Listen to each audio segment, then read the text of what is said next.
You're listening to the micro version of the Savage Lovecast. www.savagelovecast.com. If you're stuck in a relationship quandary, or if you're looking for sexual harmony, well, there's nothing you can't ask on the Savage Lovecast. Hey everybody, it's Nancy, and guess what? Dan is still on vacation, and he tells me he's having a fabulous time, which is really good, right? We are going to skip the opening intro rant for this week and just dive headfirst into your calls, if that's all right with you. You can look forward to a freshly rested rant 1 week from today. And coming up on the Magnum version of the show, Dan gets a second opinion from Rob Walker, who writes the Workologist column for the New York Times, about how to handle some super nasty, bigoted coworkers. And as always, on the Magnum and Micro, so many of your calls. After this. Today's episode of the Savage Lovecast is brought to you by Rocket Mortgage from Quicken Loans. Rocket Mortgage brings the mortgage process into the 21st century with a fast, easy, and completely online process. Check out Rocket Mortgage today at quickenloans.com/savage. This episode of the Lovecast is brought to you by Stamps.com. Buy and print official U.S. postage using your own computer and your own printer. For a special offer, which includes a digital scale and up to $55 worth of free postage, go to Stamps.com and enter SAVAGE. Today's Savage Lovecast is brought to you by MeUndies, high-quality, super comfortable, good-looking undies. Get 20% off your first order when you go to MeUndies.com/savage. Hi, Dan. This is a 30-year-old woman living in Berlin. I'm calling with a problem I've had for a long time. I'm bisexual. Most of my friends, I guess, don't know about it. And I've always felt really awkward around my female friends and kind of women in general. There's something that feels a little bit creepy about it sometimes. I find myself tensing up when it's time to hug or kiss hello and goodbye or friendly touches. Of course, Germany being in the sauna together, it feels creepy. I feel like I'm staring and, feeling the wrong way about this innocent contact. As far as I know, these are all straight women who wouldn't be interested in me. I'm not interested in them particularly. I mean, there are some very attractive women I know, but it's not like I'm pursuing them. So it's really become a problem. There's no way to be social like this and feel comfortable with other women. So I'm wondering if you have any way to sort of rejig my brain and my way of thinking about this. It'd be nice just to be natural, express affection physically or otherwise when I feel like doing so. So you're bisexual, but not out. And you're assuming that all of your female friends who identify as straight or you assume are straight. And some of them could, just like you, be bisexual. Not that it matters, but you could come out as bi and that might help you be more comfortable. Once you're out as bi and you see that your friends are just as comfortable around you and just as open around you, just as affectionate with you as they have ever been, it will communicate to you that it's not an issue for them. Why should it be an issue for you? That was my experience of coming out as gay a long time ago. And I was worried that it might make my male friends uncomfortable, or they might feel uncomfortable around me with incidental physical contact, as friends sometimes have, and less perhaps incidental, intimate contact than female friends tend to have, but still. And it wasn't an issue. It wasn't a problem. And their comfort helped make me more comfortable in my own skin, but they couldn't telegraph their comfort with me as an openly gay person until they knew I was one. Your friends don't know you are bi. And right now you assume that they would feel squicked out or feel differently about you if they knew, and da-da-da-da-da-da. And the only way for you to see that that's not true is to be out to them. If you don't want to come out to them, you have the option of telling yourself that a lot of people are bi. A lot of women have same-sex attractions. It's very, very common. So some of the women that you're in the sauna with may also be bi or be attracted to other women. And they're fine. They're just rolling with the incidental female physical contact. You can also tell yourself that just because you are attracted to X gender doesn't mean you're attracted to everyone, every member of that gender. There are people that you are attracted to, and they are small in number. I'm attracted to men, not all men, right? And so most men are safe around me. All men are actually safe around me because I believe in affirmative consent and other things, but most men are safe from being the objects of my desire, or safe from any sort of mental images that might be conjured up when you see somebody that you might want to fuck, because most men aren't anybody I want to fuck. And probably the same for you. Most women aren't anybody that you want to fuck, and you aren't anyone most women want to fuck, which is not to say that you're unattractive. It's just that attraction is very subjective. And so the fact that you are bi shouldn't make them feel uncomfortable if they knew, because the chances that you're attracted to any one of them are slim. And even if they are objectively attractive or your type, most of your friends are probably permanently and forever consigned to the friend sauna zone, where it isn't about intimacy or attraction. Just calm the fuck down. I think your anxiety here is around your unresolved issues about your sexuality being hidden. 75-ish% of people who are bi aren't out about being bi. 75-ish or more percent of people who are gay or lesbian are out about being gay or lesbian. One of the things that gets talked about when we talk about bi erasure, when we talk about biphobia, is the much worse health and mental health outcomes for people who are bi identified. And one of the things I've noticed in reading a lot about people who are bi, hearing from people who are bi, is you tend to read about and hear from people who are bi-ing out, and they all report being happier and more content and more satisfied in their relationships once they come out. I think one of the reasons we see poor health and mental health outcomes for bi people is because of the fucking closet that so many bi people are in. Come out, and you will be more comfortable. And some of that comfort, again, sometimes we like to pretend, those of us who are out, that we generated all that comfort ourselves. We came out and we claimed it and we got healthy and we did that. But some of that comfort didn't all come from inside. It was reflected back at us from the outside. We came out and we were nervous and we were worried about being rejected. We were worried about how everyone in our lives would react. And yeah, you lose some friends and some people go the fuck away. They were never your friends in the first place. But what you get from the people who still love you, or the new people you meet who know you for who you really are from the get-go, who love you, is they're demonstrating to you comfort with the person that you are, and that gets into under your skin, and it becomes sort of an internal comfort with who you are. You grab that from other people. That affirmation, their comfort with you helps you be more comfortable with yourself, and it becomes this positive feedback loop that just grows and rolls. But it can't grow and it can't get rolling until you come out. Not that you have to come out if you don't want to come out, but maybe you would be more comfortable with who you are if you did. But if you don't, just chill the fuck out. When you see your friends in the sauna and you feel that little twinge of guilt or fraud syndrome, or you're an imposter, or you're behind enemy lines, just tell yourself that if there are more than 4 women in there, that you're not the only bi woman in there. Hi, Dan. I'm a 30-year-old straight guy living in the San Francisco Bay Area, and I've recently started hooking up with a woman who's engaged to be married. After years of pleading her partner, he has consented to allow her to at least open up her end of the relationship. He's not sleeping with anybody else.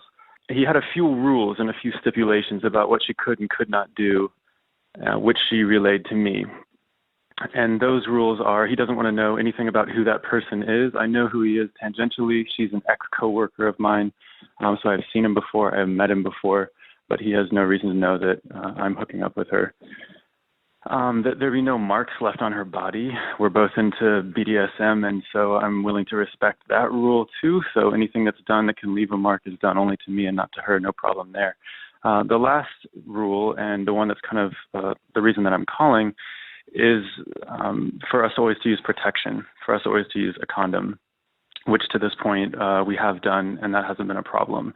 And so far it's been really kinky, and it's been really fun and really edgy, and a lot of fantasy play and meeting up in public and acting out fantasies that we both share. And we're both really excited about it, and we text each other daily, and that's great. The issue has become, and my question for you is surrounding us sharing this fantasy of sleeping together without using a condom, of taking the condom off, and what that would mean kind of ethically and morally. My fear is not about pregnancy. Specifically, her request is that I come inside of her. That's what she wants. She has a subdermal implant. She's not worried about getting pregnant, and I'm not really worried about that either. The fear is not also either really about STIs, but the bigger issue for me is actually about this ethical and moral component for this man that she's engaged to. So I guess my question is, how big of a role, or I guess the ethical component for the person in my position, how pressing is that I sort of dictate and say, hey, wait a minute, your partner doesn't want you to do this, when in reality, the thought of doing this kind of transgressive and subversive thing and going against his wishes is really heightening the excitement surrounding getting together and sleeping together. So she's out of town for a few weeks, and I'm kind of left to mull that over. When she gets back, we're going to get a hotel room together, and she's wanting us to have sex without a condom. So I'm calling to ask for advice and for a recommendation here. And if the response is, why are you aligning yourself with this person who is so ethically kind of seedy and shady that they would go against the wishes of a partner that they're engaged to be married with? I get that part of it, but it's pure lust for me. I'm not trying to date this person. It's really heightening the intensity of my fantasy, and I really want to do that, and that's being battled on the other side by me with this need to be sort of moral and ethical and reasonable toward this other guy who I don't really know. Oh my God, I really don't know what to tell you. My first impulse is to say, oh, you have this moral obligation to this person that you've never met, and sometimes birth control methods, even the best ones, can fail, although the failure rate for the method that you describe is extremely slim. STIs, you say they're not a concern for you, but if she's lying to her fiancé about what she intends to do to you or with you, is she lying to you about what she might be doing with other people? Are there other people in the mix that you don't know about? You say that she's away. Where is she? Who is she with? Is she with her fiancé? Is she off on her own? So it's not just about protecting the fiancé from a sexually transmitted infection that she might acquire from you, but also condoms are about protecting you from a sexually transmitted infection you might acquire from her. All that said, the harm in this is probably if she is being faithful-ish to you in your dom-sub relationship, if you are her only other partner. The harm in this is only perhaps hypothetical or psychological if he should find out that this transgression occurred. Often when people open up relationships, they lay down markers, they draw lines that to others can seem semi-arbitrary. And I don't think if you have sex with other people, you have to use a condom is arbitrary at all. I think that's entirely reasonable around safety and around primacy. And in a heterosexual relationship, around paternity, I think drawing a line there is reasonable.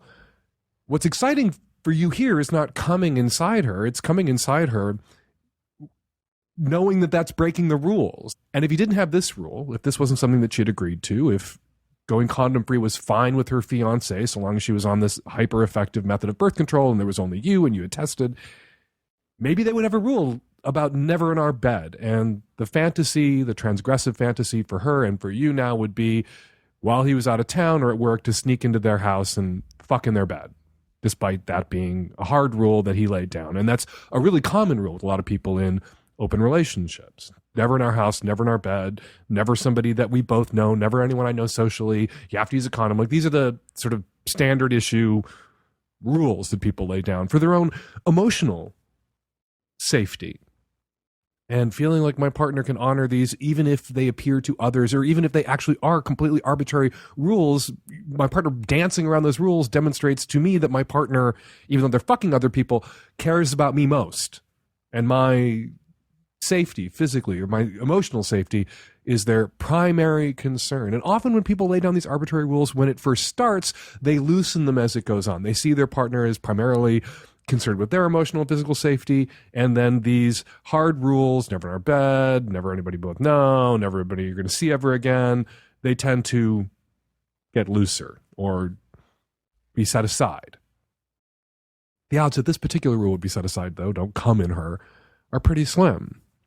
All that said, if I were in your shoes, I wouldn't do it myself. This isn't the kind of transgression that I would find particularly sexy. It's the kind of transgression that I would find unsexy, not in the doing of it, but in the fact that the person wants to transgress with me in this way against their fiance, against their primary partner, and if they're going to transgress this way against their primary partner and their wishes and their physical safety and their emotional security, how are they going to treat me? If this is how they treat the person they love most in the world and they're going to marry, they're going to transgress in this way against that person, what sort of physical or emotional safety am I going to have in this relationship? It is a relationship that you have with her. It would leave me feeling, as the fuck buddy, not great and not safe myself in this person's hands. I can see what's sexy about it. If I were you, I would not do it. If I were you, I would continue to play with it, to play around with it, to try to leverage this desire that she has for you to come in her, not to get her to transgress, not to get her to let you come in her, but to get her to continue to negotiate with her fiancé about what is or is not permissible. This is something she really wants. She really wants me to come in her. She's really going to have to do the work of getting the okay for that to happen. And then the act of coming in her once she's got the okay isn't transgressive, but the act of going and getting that permission, that is transgressive. That itself can be sexy, because she's willing to go back into her primary relationship and reopen these negotiations because she wants your cum in her that badly, that you can eroticize that dynamic too, so that the transgression is there and it's sexy. But then in the moment when you are ejaculating inside her, it is your victory lap. And it itself is not the transgression, but there were transgressions that were eroticized and sexy leading up to that moment. One of our sponsors today is Rocket Mortgage by Quicken Loans. Get approved for a mortgage online in minutes using your phone or tablet. This completely online process helps you ditch the stacks of financial documents by using cutting-edge technology to make getting a mortgage more convenient than ever before. You can also safely share bank statements and pay stubs with the touch of a button. Check out Rocket Mortgage today at quickenloans.com/savage. Equal housing lender, licensed in all 50 states, NMLS consumeraccess.org number 3030. Hi, Dan. I'm a 23-year-old bisexual female in the New England area. I'm new in the kink community. I made a FetLife profile. I recently started camming. So I've basically been getting my toes wet in the kink community. I started a few different play relationships with doms, and I happened to have not the greatest experience with one. I did happen to journal a little bit about it, and I guess this comes with the territory. I didn't necessarily think he would see it because he had since deleted me. I didn't mention his name or link his profile or anything like that.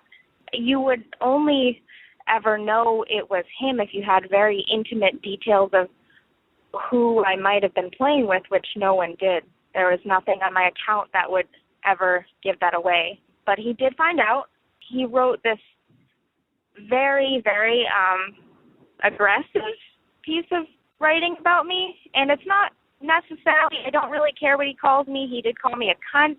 He called me a dirty cam whore and a slut. It's that he kind of has a bit of a following on Fet, I guess. I didn't realize how much of one until now, that he linked to my profile and my webcam, and I have all these people harassing me. He sent that in a text earlier. He didn't say he was going to out me. He didn't say that exactly, but just the way, the implications he was making, it almost sounded like he would if he felt he needed to. So I guess, I don't know. I'm just kind of a mess. I've chewed basically 2 packs of gum at work today. Just kind of worried I'm going to be outed. I just don't know, I guess, what to do in this situation. I'm thinking I should delete my profile. I don't have face pictures or anything. I mean, my friend did mention that is letting him win. But at the same time, it's my life. It's not a game. So I guess I just wanted to get your advice on how to deal with that situation. I'm sure it might come up again in the past if I'm in a community like this. I might take myself out of the community for a while.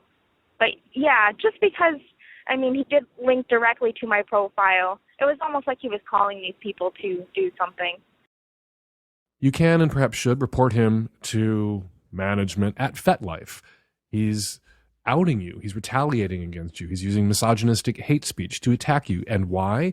Because you wrote about him in a journal that he went and found. You wrote about your experience with him, and you have a right to your experiences and your impressions of those experiences and to share them. But you wrote about it, taking you at your word, discreetly and not in a way that would out him. And he responds after stumbling across this by outing you, by endangering you, by outing you as having done camming, doing a form of sex work, by calling you a cunt. Hopefully that's not okay at FetLife. Hopefully that's not okay with the people who run that social network for kinksters. That kind of reaction, that kind of retaliation, hopefully is not okay. And that's what I want to tell you to do. Go get him, complain about him, talk to FetLife about what he's doing to you, and maybe see if they won't shut down his account or spank him or scold him or tell him to knock it the fuck off and leave you the fuck alone. On the other hand, he's somebody who clearly has issues with women, who clearly has no respect for boundaries, has no respect for you, has no respect for the people he plays with if he can't handle someone having played with him and not having had a great experience, and then having a right to their experience, a right to talk about it, and talk about it discreetly. His reaction to that is to out you and call you cunt and shame you for the work that you do. The odds that he'll keep coming at you if you complain about him, if you get FetLife to shut him down, are really high. It's like getting into a fist fight with somebody who, before the fight starts, smears themselves with human feces. Like, you could win that fist fight, but you're going to walk away covered in shit. And so you might win the fight with him to get him kicked off FetLife, but you're going to walk away covered with shit, and he's going to continue, past being prologue, flinging shit at you. And is that worth it? You have to decide that for yourself. If going after this guy for what he's done to you is worth risking this guy continuing to come at you in this way. You are, perhaps because of the camming, vulnerable, unfortunately, because of the stigma around sex work, the stigma around pornography, appearing in pornography. There's no stigma around consuming pornography, despite the best efforts of the Mormon church to gin him up. There's no stigma about consuming it, but there is a double standard stigma bullshit thing about people who appear in pornography. And he could hang that around your neck, and that could have consequences for you throughout your life. You're only 23 years old. And what kind of a vendetta is this guy going to carry forward? I hate saying this. I hate telling you that you might want to just walk the fuck away. You might just want to delete your account. Because I hate letting someone who bullies women like this win. And I hope the other women on FetLife see what he's done to you and then conclude that he's not worth playing with. He's risky to play with, because what if you have a bad experience with him and then you just tell a friend because you need to unload and you need to get that off your chest, and you have a right to your experiences and a right to decompress and talk about them, and that somehow through some asshole game of telephone gets back to him. Not that you journaled about it in a public place, but that you didn't have a good time and you talked about it with somebody, and then he comes after you. I don't understand how anyone could see what he's doing to you on FetLife and ever want to be in this man's presence ever again, or risk sleeping with this man. But you have to decide for yourself, caller, if the satisfaction of getting him kicked off FetLife or shut down, or the satisfaction of holding him accountable for his actions, and the increased safety that would create for other women in that community, which would be great, if that is worth risking more retaliation, more shit being flung at him by you, perhaps for many, many years to come. That's a decision you're going to have to make. It's not one that I can make for you. Whether you're wearing a suit or sweats, you spend almost 24 hours a day in your underpants. But instead of making a statement like Superman's tights under his everyday clothes, your underwear is probably kind of boring. MeUndies is here to change that. Every pair of MeUndies is made from sustainably sourced modal, a fabric that's twice as soft as cotton. Once you try them on, you'll understand why they're called the world's most comfortable underwear. And if you don't love your first pair of MeUndies, they're free. No questions asked. MeUndies has dozens of styles and limited edition prints to help you make a statement with your underwear, no matter who gets to see them. Shipping is free in the US and Canada, and you can save up to $8 a pair with the MeUndies subscription plan.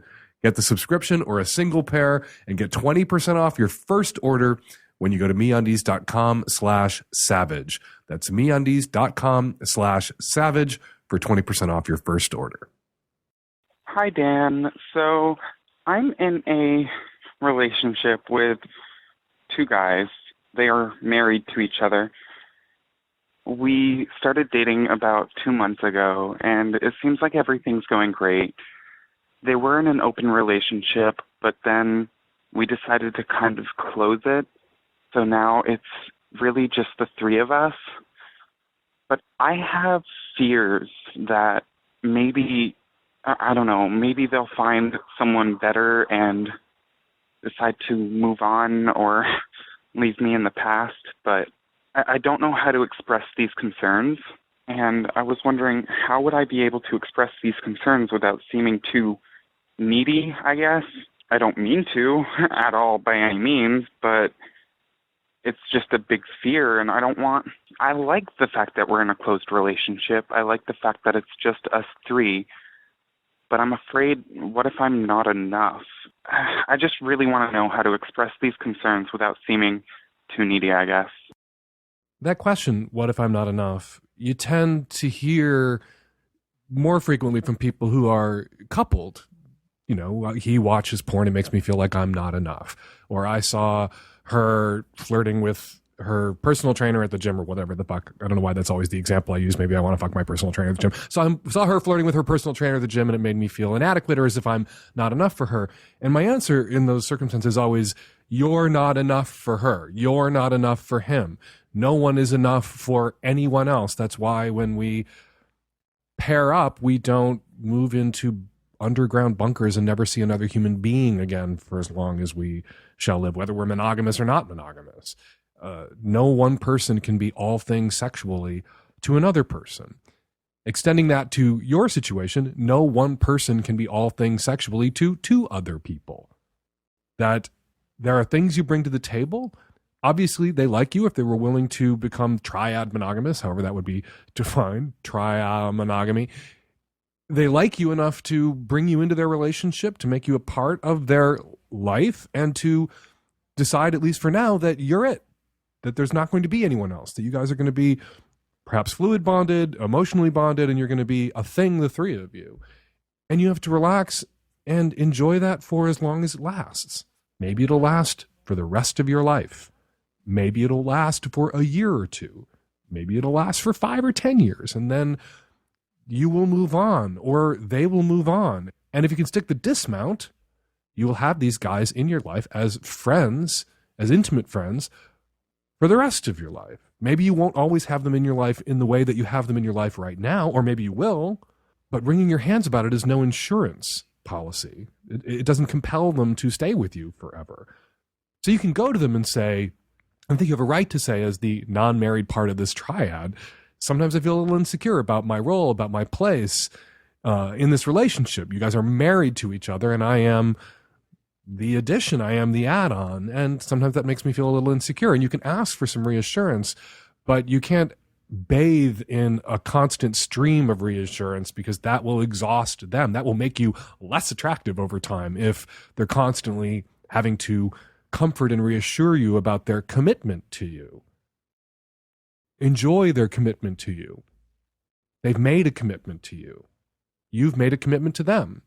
Maybe they will meet somebody else. Maybe you will meet somebody else and want to move on. Even if you were married to one of them and the other one didn't exist, even if you were one half of that married couple, that risk that somebody better might come along and somebody might want to move on is still present.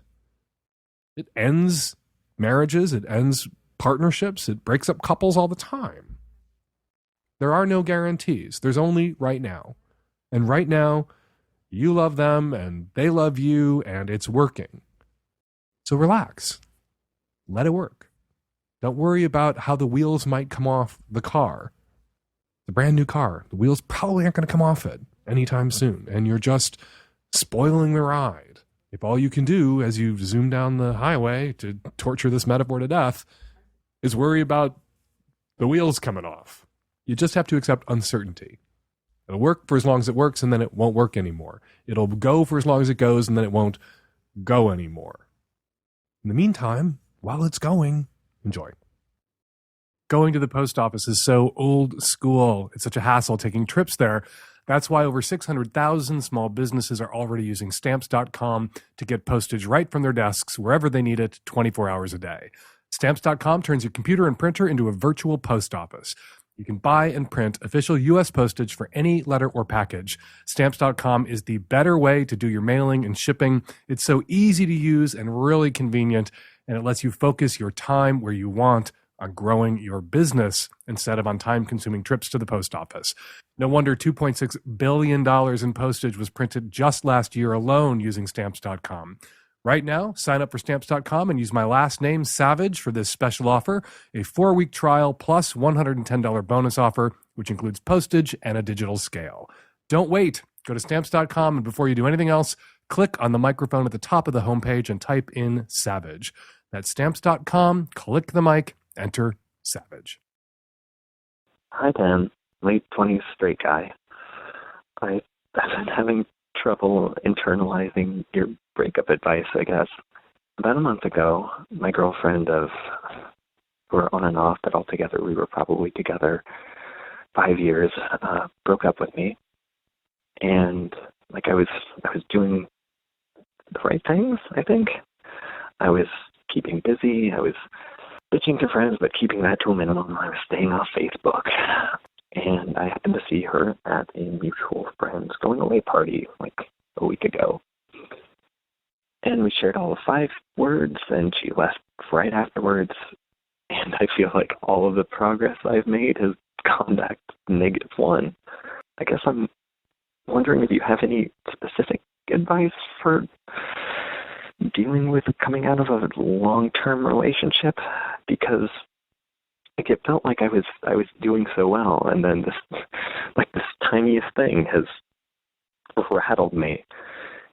I feel like a child. This isn't how adults react to seeing an ex, right?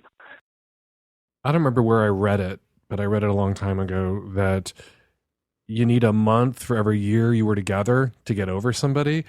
You were in a 5-year relationship with this woman. You broke up a month ago, 4 weeks ago, and you saw her at a party and you were rattled. Of course you were rattled by that. It's only been 4 weeks. The stuff that you were doing, sharing with friends but not overburdening them, getting out of the house, going to movies, eating ice cream, hitting the gym, whatever it is, whatever you need to do, go for bike rides, go for runs, be out, be active, wallow every once in a while in your feelings, feel the shit out of your feelings, but keep moving forward, keep swimming, be a shark. All that stuff that you were doing, it was the right stuff to do. You just hadn't been doing it long enough before you saw her not to be rattled by being in her presence. And you know what? The first time you see someone after a breakup, no matter how much time has passed, no matter how over it you think you are, it's going to unsettle you. You will be rattled for a moment. So you haven't failed at getting over a breakup because seeing her rattled you. Even if it was 5 months from now and you saw her for the first time, you might have been rattled. Take comfort. Give it time. Give it more time. Keep doing what you were doing. I promise you that in time, it'll work. And it may take a few more meetings, a few more mutual friends, going away parties or weddings or christenings or whatever the fucks, of being in her presence for it not to shake you the way it clearly shook you this time. But you'll always probably be a little unnerved by it. But it'll become a stone in your shoe, not a giant boulder falling on your fucking head. And you will learn to live with it and walk with it in time. Okay, Dan, I have this amazing thing to share. So I'm gay, from California. And my husband and I have been together 13 years, married 6 years, opened up a relationship maybe 7 years ago. And we have one of those open relationships that's kind of similar to a lot of your callers, where I'm the more sexually active one. I'm the one that wants to be out there playing. And he's tried and dabbled and had fun and lots of good times. We've had good times together. But generally, he was always pretty reluctant about me going out and, he would say it was okay, and then after the fact, it wasn't okay. And he always really wanted it to be a completely open, honest, sharing everything.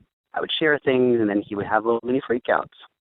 And we struggled with like that for many, many years, trying to figure out how to navigate this open relationship thing. Well, here's the really cool trick that we came up with, and it was entirely his idea. His idea was, after I go and have my experience, to write it up for him, send him a text message or an email, but to write it up as erotic fiction, as in, to like really punch up the drama of it and the play of it. And the thing is, when I do it that way, it turns him on in a really big way. He's kind of into erotic fiction. It's a thing he likes. And so it's become this really wonderful thing where, like, I will go out there and have an adventure. I can use whatever writing skills I may or may not have to write it up for him. He feels like I'm communicating with him. It's suddenly sexy for him, and it's been just awesome. Where in the past we really struggled with open relationships, it's been a big joy the past 6 months or so. And I thought maybe your listeners would like to hear that. What an awesome and creative solution, and thank you for sharing. Clearly, you taking your experiences and translating them into erotic fiction gives it a gloss. It gives it a little bit of distance that allows your partner to really relax and enjoy it. And he also sees that you're making an effort, not just coming home and unloading on him or sharing or telling him about what just happened to you, your experience, but that you're packaging it for him in a way that requires some care and consideration and effort on your part. And that, I think, that demonstration of his primacy, his importance, like we talked about earlier in an open relationship, that makes him feel more comfortable about you stepping out, that you then take those experiences and you make something else out of them for him, demonstrates to him that you care about him and his safety and his security and his pleasure and his sex life too, and his lust. And how wonderful that you guys found this solution that works for you. And I think it's terrific. And thanks for sharing again. Hey, Dan. This is a 28-year-old lesbian from Ohio. Me and my fiance of 6.5 years, just got engaged, and we're planning our wedding, and we're deciding that we would like to not invite any Trump supporters now that Pence is on the ticket because of his views against gay marriage and gays in general and the transgender community. My mom is very angry about this. She is not a Trump supporter at all, but she thinks that we should invite them no matter what to make sure that there's no confrontation happening in the family. I'm wondering what your views on this. Are we taking it too far that we don't want to invite someone who is voting for something that is against everything that our love and our wedding we want to represent? Your call reminds me of a wedding I went to some years ago now for a lovely straight couple, great friends of Terry's and mine, and their family, the bride's family, was coming up to the wedding, and there had just been an anti-gay marriage referendum in their state, and her whole family, for the most part, all voted to ban same-sex marriage, to ban gay marriage in the state where they all live, the state where she came from. And the problem here was that a lot of the couple's friends, who were also going to be at the wedding, were gay. They knew a lot of gay people, and there would be a lot of gay couples at that wedding, including gay couples with children at that wedding. And they were worried about how that would go and how their gay friends would feel about it. And it was really tense. And what they did at their wedding, they performed this little jujitsu, and it was really smart. There was a reading at the wedding, and they invited one of their gay friends to give the reading. And it was just this beautiful statement about marriage and what marriage means and what it means to people emotionally and its function socially and its importance to children, but its importance as recognizing that couple's bond, that couple's love, and the importance of that public recognition and affirmation of that couple's love and commitment to one another. And the person did the whole reading, and then at the end of each of the readings that had preceded it, they identified where that particular passage had come from, where the reading came from. And that reading came from the Massachusetts Supreme Court decision legalizing same-sex marriage in that state. And it was kind of this, not quite a fuck you to the anti-gay marriage crowd at the wedding, but a trick, because everybody's just nodding along in agreement with this statement about marriage. And then they find out that it's from this decision legalizing same-sex marriage in Massachusetts. And it created a little cognitive dissonance. Another thing at that wedding that created a little cognitive dissonance was all of these people who had voted for this anti-gay marriage law, who didn't really know or hadn't had much cause to interact with gay people, were at the wedding with all these gay people, some of whom were there with their children and their families, and were clearly not monsters, and were there to celebrate marriage, not to destroy marriage in the family, and were only too delighted to see this straight couple getting married.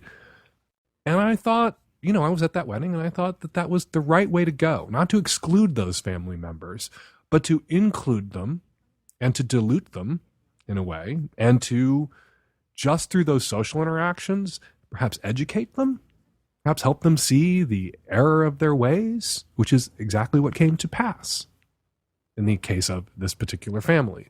So I want to side with your mother, but not for the reasons your mother cites. Not just to keep the peace, you have to invite your shitty Trump-supporting relatives, but to get under their skin, to work on them.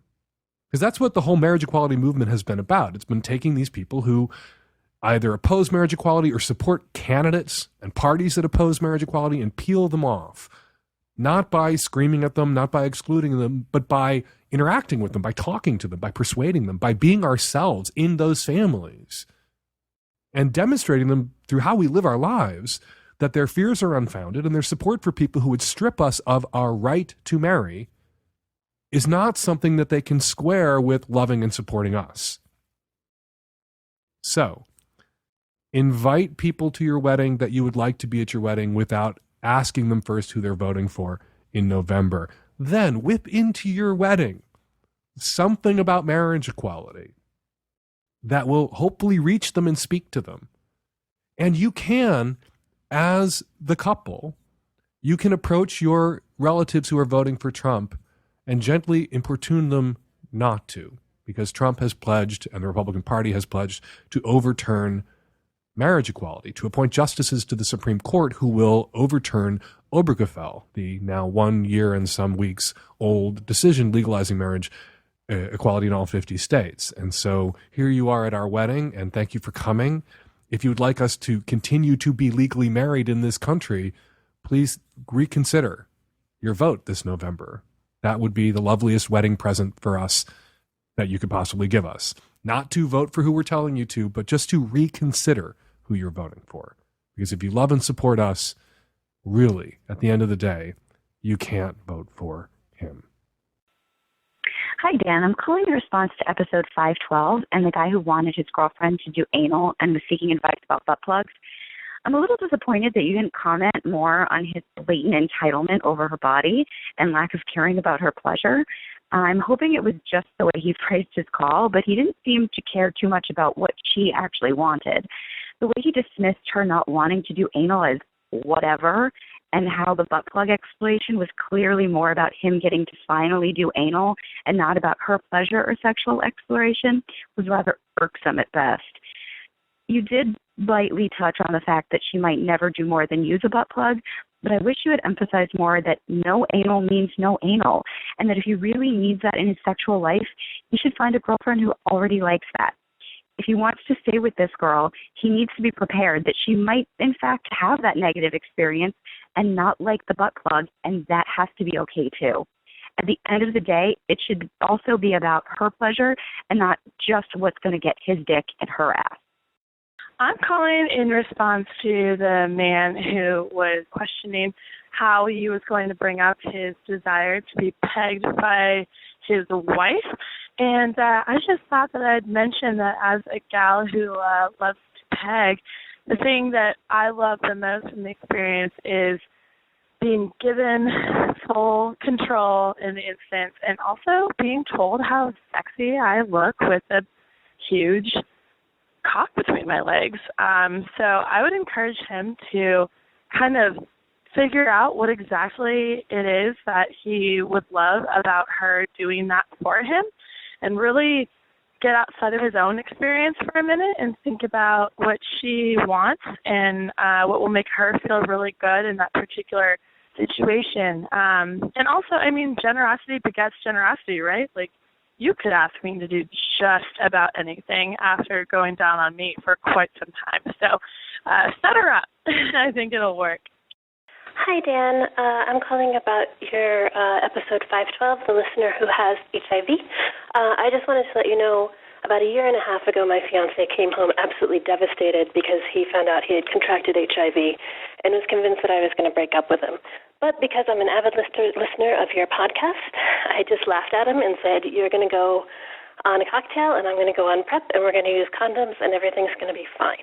And lo and behold, it's totally fine. We've even had a couple of threesomes with some friends with full disclosure, of course.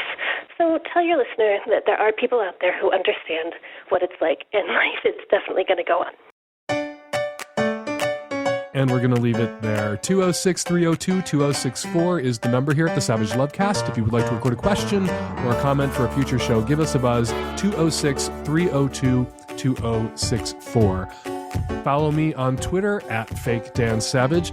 Follow Rob Walker on Twitter at NotRobWalker. The deadline for submissions to the Hump Film Fest coming up. They're September 30th at 3 p.m. You still have plenty of time to get some friends and lovers together and make your own amateur dirty film for the Hump Film Fest. Go to humpfilmfest.com/submit for all the information you need about making and submitting a film to Hump.